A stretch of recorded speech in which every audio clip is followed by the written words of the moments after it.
Crimea no es solo un territorio más en esta guerra, es el terreno que determina quién la gana.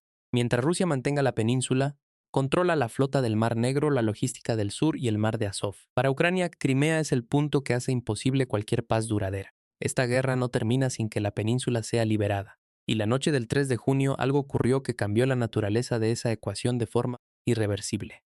Casi cada rincón de Crimea fue atacado simultáneamente en una operación coordinada de una escala que la península no había visto desde el comienzo del conflicto. 2 depósitos de combustible cerca de Simferopol, los 4 principales aeródromos militares de la península, la línea ferroviaria que distribuye suministros desde el puente de Kerch, el puerto de Sebastopol. A las 2:40 de la mañana, el puente de Kerch fue cerrado al tráfico. En cuestión de minutos, al menos 6 explosiones potentes sacudieron Kerch. Millones de personas en la península perdieron su conexión con el mundo exterior. No fue un ataque ordinario. Fue el último paso en la estrategia sistemática de hacer de Crimea un lugar inhabitable. Y lo más importante, no es el último paso del plan. Es el primero de la fase 2 de este plan. Suscríbete a Zona Roja Militar porque lo que estás a punto de escuchar explica por qué el excomandante del Ejército de los Estados Unidos en Europa describió hace años exactamente lo que está ocurriendo ahora mismo en la península y por qué el umbral del que hablan los analistas militares ucranianos se acerca con cada ataque que pasa. Para entender por qué esa noche fue diferente a todos los ataques anteriores, hay que entender la estructura en 3 capas del estrangulamiento logístico que Ucrania ha construido metódicamente desde 2025. Primera capa. El reabastecimiento externo ya fue cortado antes del ataque. Crimea tiene 3 líneas que la conectan con Rusia. El puente de Kerch, deteriorado desde el ataque submarino de 2025. Incapaz de cargar peso pesado y cerrado nuevamente esa noche sin previo aviso para la población civil. Los 3 ferries que cruzaban el estrecho de Kerch, hundidos en meses anteriores. La carretera R-280 Novorossiya, que corre desde Rostov hasta Simferopol bajo vigilancia constante de drones ucranianos las 24 horas. Cada camión cisterna de combustible y cada convoy de municiones que intenta moverse por esa ruta es un objetivo potencial que puede ser destruido antes de llegar a su destino. El reabastecimiento que llegaba a la península ya se había reducido a un goteo lento antes del 3 de junio. Segunda capa, el ataque esa noche cortó también la distribución interna. El corte de la línea ferroviaria suburbana entre Azov y Kerch bloquea el corredor principal a través del cual los suministros que cruzan el puente de Kerch se distribuyen hacia el interior de la península. El ataque al depósito de combustible de Simferopol destruyó el nodo de distribución central. El combustible que llega del exterior en pequeñas cantidades ya no tiene un punto funcional donde almacenarse y repartirse. Tercera capa. La capacidad aérea fue paralizada esa misma noche. Las explosiones e intensa actividad de defensa aérea registradas cerca de los aeródromos de Belbek, Kacha, Saki y Gvardskoy afectaron directamente las operaciones de vuelo rusas en la península. Con el combustible de aviación ya restringido, el daño a la infraestructura de 4 aeródromos en una sola noche reduce la capacidad operativa aérea desde múltiples ángulos simultáneos. El efecto combinado de estas 3 capas no es aritmético, es exponencial. Quédate porque lo que viene a continuación revela por qué la caída en esta ecuación no es gradual sino repentina. El analista militar ucraniano Alexei Getman articuló después del ataque del 4 de junio la lógica que convierte estas 3 capas en una amenaza existencial para la guarnición rusa. Getman dijo, si Ucrania destruye al menos un tercio de la infraestructura logística rusa en Crimea, neutralizará efectivamente las capacidades rusas. La clave de esa afirmación está en lo que no dice explícitamente. La relación entre pérdidas logísticas y capacidad de combate no es lineal. Cuando una unidad recibe un 20% menos de reabastecimiento, no se debilita un 20%. Colapsa de forma desproporcionada y mucho más rápida. Getman lo expresó sin rodeos. Si incluso la mitad de lo que se necesita no llega, la unidad se vuelve completamente disfuncional. Cuando aplicamos ese marco a la situación actual de Crimea, la imagen se vuelve inquietante. Hay entre 60.000 y 70.000 soldados rusos estacionados en la península. Un tanque T-72 quema 260 litros por cada 100 kilómetros. Ese combustible ya no está llegando. Los vehículos blindados no pueden avanzar. La rotación de unidades es imposible, porque los elementos en la primera línea están bloqueados en sus posiciones acumulando fatiga sin relevo. Los convoyes de municiones deben moverse bajo la vigilancia de drones en la R-280 y cada convoy es un objetivo potencial. Los sistemas de defensa aérea están disparando sus reservas noche tras noche sin que lleguen repuestos del continente. Y el ciclo más peligroso de todos ya está en marcha. A medida que la defensa aérea se debilita, más drones logran pasar.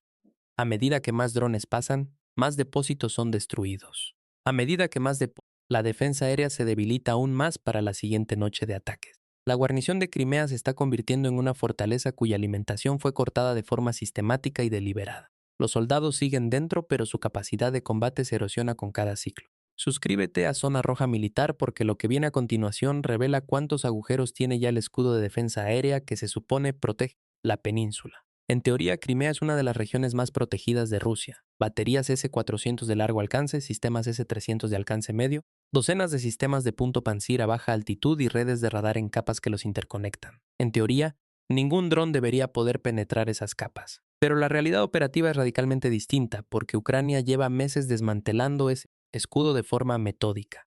Desde 2025, Ucrania ejecuta lo que los analistas llaman supresión y destrucción de defensa aérea enemiga con una lógica de segmentación simple pero devastadoramente efectiva. Primero se atacan los radares. Cuando el radar es golpeado, el sistema pierde la capacidad de ver. Sin visión, los drones se aproximan a baja altitud con navegación autónoma y se vuelven indetectables.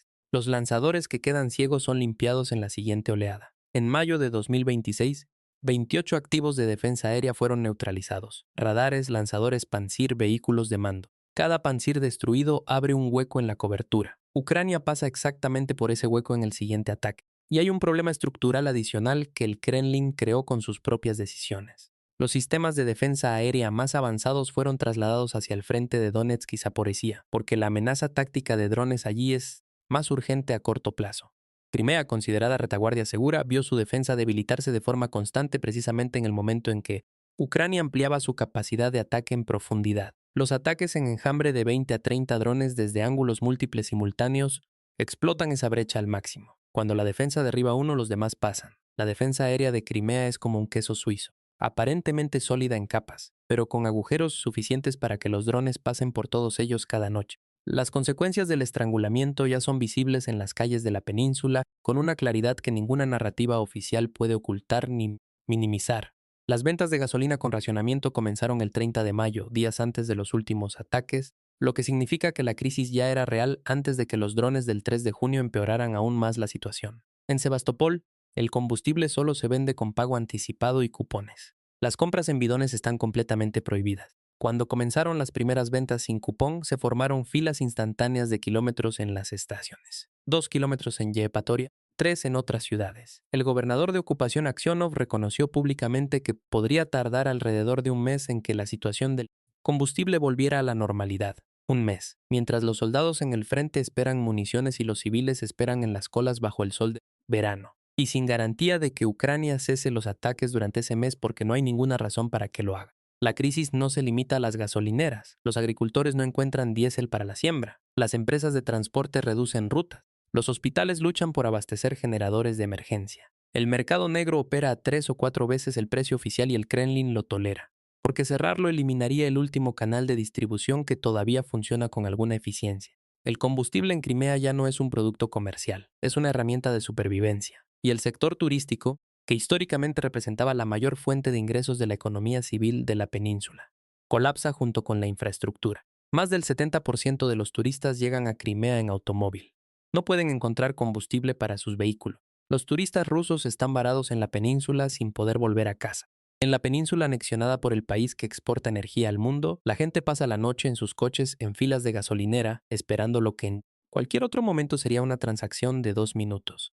El excomandante del ejército de los Estados Unidos en Europa, Ben Hodges, describió hace años el plan exacto que hoy se ejecuta sobre el terreno. Hodges propuso 3 fases: aislamiento, cortar logísticamente Crimea de Rusia cortando el puente, los ferries y la carretera. Las 3 líneas están hoy cortadas o bajo presión grave. Segunda fase: hacer la península inhabitable atacando continuamente objetivos militares para elevar el costo de permanencia hasta niveles insostenibles. Todo lo que ocurrió la noche del 3 de junio, los aeródromos, los depósitos de combustible, los activos de defensa aérea, la línea ferroviaria es la aplicación operativa de esta fase.